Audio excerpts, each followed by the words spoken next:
천사가 외칩니다. 낫을 대어 수확을 시작하십시오. 땅의 곡식이 무르익어 수확할 때가 왔습니다. 코헬렛의 말씀을 연상시키는 천사의 외침입니다. 무엇이나 다 정한 때가 있다. 시작이 있으면 끝이 있습니다. 그게 이 세상의 이치입니다. 예외가 있다면 이 세상을 초월해 계시는 이 세상의 창조주 하느님, 그리고 하느님을 닮은 존재들, 천사, 사람, 이 외에는 모두 다 시작이 있으면 끝이 있습니다.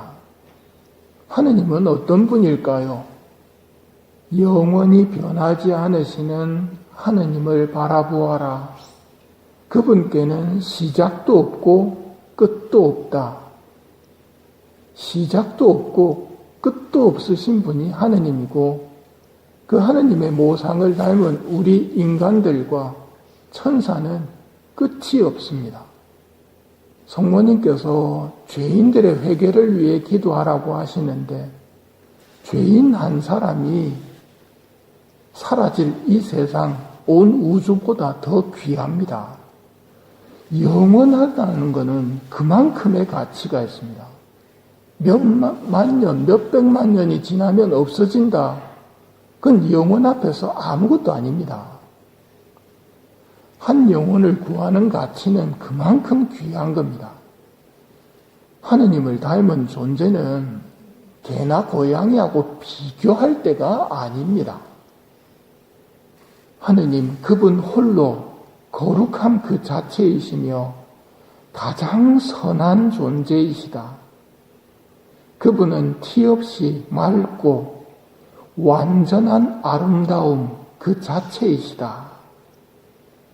우리가 그리워하는 하느님 나라가 어떤 나라인가? 하느님을 모르면 하느님 나라도 모릅니다. 하느님은 시작도 없고 끝도 없으신 분, 거룩함 그 자체이시며 가장 선한 존재이시고 티 없이 맑고 완전한 아름다움 그 자체이신 분. 하느님의 나라도 마찬가지입니다. 시작도 끝도 없고 거룩함 그 자체이고 선한 사람들만이, 티 없이 맑고 완전한 아름다움을 지닌 사람들만이 들어갈 수 있는 아버지 나라입니다. 우리가 망쳐놓은 곳이 이 세상입니다. 그런데도 아직 이 세상이 이 정도로 아름답다는 것은 원래는 얼마나 아름다웠을지 생각해 보셔야 합니다. 내가 기도하는 하느님이 어떤 분인지 생각을 하고 기도를 시작하셔야 합니다.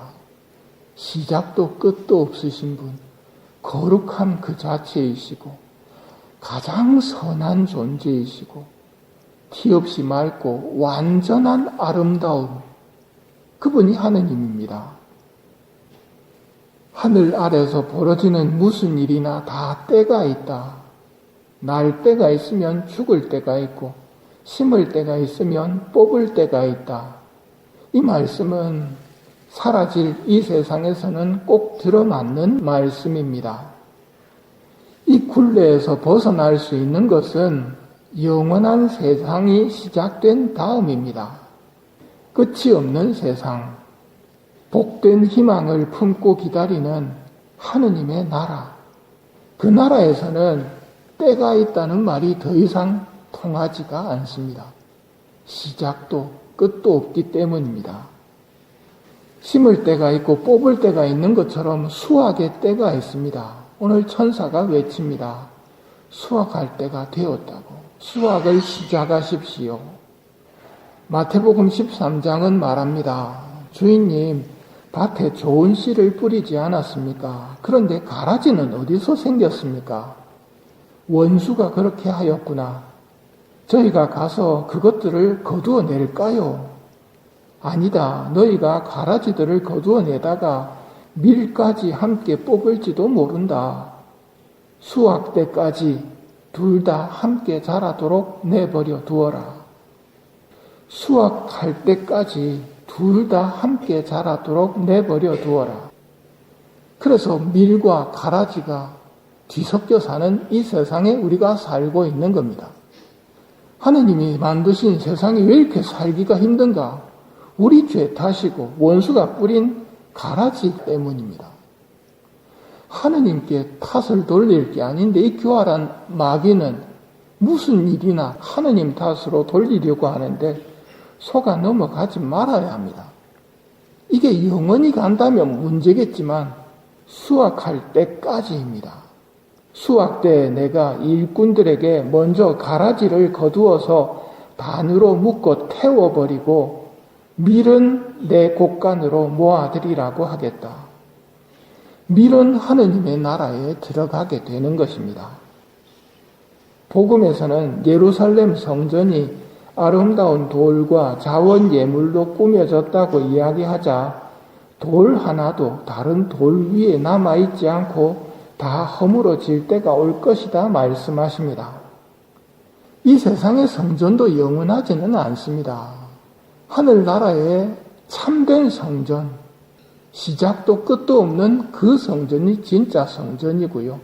이 세상에 있는 성전들은 다 허물어질 겁니다. 사람들이 묻습니다. 그런 일이 벌어지려고 할 때 어떤 표징이 나타나겠습니까? 언제 그런 일이 일어나겠습니까? 예수님께서 너희는 속는 일이 없도록 조심하여라. 많은 사람이 내 이름으로 와서 내가 그리스도다, 또 때가 가까웠다 하고 말할 것이다. 그들을 따라가지 마라. 여러분은 내가 그리스도다, 여기 광야에 계시다, 저기 골방에 계시다 하더라도 따라 나서지 마십시오. 이때 따라 나서지 않는 우리를 속이려고 원수가 또 속임수를 쓸 것입니다. 원수가 이때 사용할 미끼가 뭔지 예수님이 미리 알려주십니다. 이적과 기적이 일어납니다. 속지 마십시오. 기적과 이적이 일어나면 무조건 하느님이라고 생각하시면 안 됩니다. 천사나 마귀도 가능합니다. 그러니 그게 이적이 일어났다고, 기적이 일어났다고 따라 나서지 말라고 미리 예수님이 가르쳐 주시는 겁니다. 마태복음 24장 거짓 그리스도들과 거짓 예언자들이 나타나 할 수만 있으면 선택된 이들까지 속이려고 큰 표징과 이적들을 일으킬 것이다. 마르코복음 13장에서도 말씀하십니다. 거짓 그리스도들과 거짓 예언자들이 나타나 할 수만 있으면 선택된 이들까지 속이려고 표징과 이적들을 일으킬 것이다. 그러니 너희는 조심하여라. 내가 이 모든 일을 너희에게 미리 말해준다.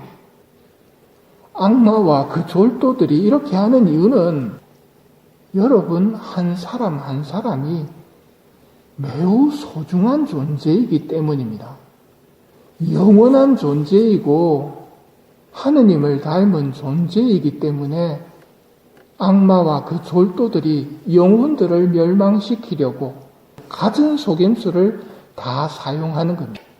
할 수만 있다면 선택된 사람들까지도 속이려고 기적과 이적까지 일으킬 거라고. 수학의 시간은 반드시 옵니다. 일꾼인 천사들이 먼저 가라지를 거두어 불에 태우듯이 세상 종말에도 그렇게 될 것입니다.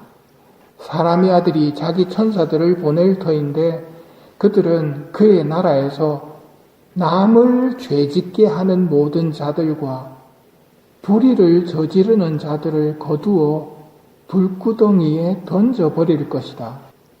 남을 죄짓게 하는 사람들, 불의를 저지르는 사람들, 정말 불행한 사람들입니다.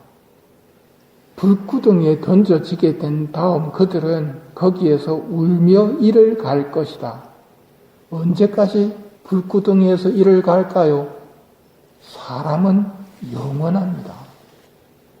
그러나 그때 하느님을 의지하던 의인들은 아버지 나라에서 해처럼 빛날 것이다. 언제까지 아버지 나라에서 해처럼 빛날까요? 영원입니다. 귀 있는 사람은 들어라. 사람들은 궁금해서 여쭤봅니다. 종말이 언제쯤 올까요? 사람의 아들이 올 때 이 세상에서 믿음을 찾아볼 수 있겠느냐? 믿음이 없어지면 종말의 때가 옵니다. 외적인 조건이 아니라 내적인 상태인 믿음과 희망과 사랑이 사라진다면 종말의 때가 온 것입니다. 신망의 삼덕은 우리가 꾸준히 구해야 합니다. 믿음과 희망과 사랑, 이것 가지고 하늘나라를 향해 가는 것이고 이것 가지고 이 세상을 견뎌내는 힘입니다. 그때 나타날 이런 징조들을 우리가 안다고 해서 문제가 해결되는 것은 아닙니다. 알면 피할 수 있을 것 같지요. 악마의 교활함은 우리보다 훨씬 뛰어납니다. 그럼 어떻게 해야 될까요? 지금부터 하느님과 함께 살아가는 믿음의 사람이 되어야 하고 희망의 사람이 되어야 하고 사랑의 사람이 되어야 합니다. 언제나 나를 지켜주고 계신 수호천사님을 의식하고 수호천사님께 감사드리며 수호천사와 함께 살아가는 사람이 되어야 합니다. 악마를 밟아버리실 성모님께 묵주기도를 자주 바치는 사람은 모든 위험에서 보호받을 것입니다. 성모님께 봉헌을 하시고 묵주기도를 자주 바치십시오. 나만 구원받는 것이 아니라 저희 죄인을 위하여 빌어주소서 하고 기도하기 때문에 죄인들의 구원까지도 그 엄청난 공로까지도 쌓게 하는 것이 묵주기도입니다. 그리고 그들은 아버지 나라에서 해처럼 빛날 것입니다. 여러분은 모두 빛의 자녀이며 대낮의 자녀입니다. 늘 깨어서 기도하며 살아가는 은총을 주시기를 이 미사 중에 청하도록 합시다.